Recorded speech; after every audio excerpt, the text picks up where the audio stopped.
In today's video, I'm going to teach you how to sign up and set up Clockify. We'll walk through creating your account, setting up your workspace, organizing your first project with tasks, tracking your time, and reviewing reports. I'll also show optional settings like inviting teammates and adding billable rates so you're ready to use Clockify efficiently from day one. First, head to clockify.me and click Sign Up. Enter your email and create a secure password, or use the Google option if you prefer a quicker setup. Then click Create Account. After a moment, you'll be redirected to your dashboard, which is the hub for everything you'll do in Clockify. Next, you'll be prompted to create a workspace. This is the container where all your projects, tasks, and time entries will live. Give your workspace a clear name that reflects how you plan to use it, like My VA Work or Client Projects. Then click Create. A well-named workspace helps you stay organized as you add more projects over time. Now let's create your first project. Go to the Project section and select Create New Project.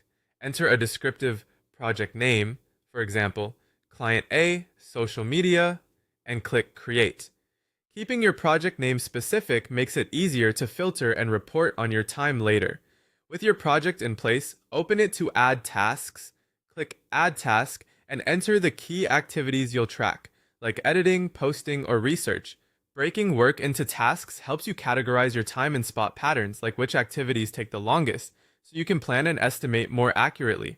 To start tracking time, go to the timer. Type a brief description of what you're working on, then select the appropriate project and, if you created them, the matching task. Click Start to begin tracking. This runs in the background while you work and keeps your records precise without manual math. When you're done, click Stop. Your time entry is saved automatically. If you need to refine the description or adjust the duration, you can do that afterward to keep your records clean and consistent. To review how you're spending time, head to Reports. Use the summary or detailed views and filter by date range or project to see exactly where your hours went.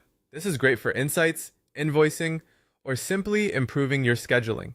If you're collaborating, you can invite team members from workspace settings by clicking Invite, entering their emails, and assigning roles. And if you bill clients, open projects, edit the project, and set an hourly rate so your track time aligns with your pricing. That's it. Your Clockify setup is complete and ready to go.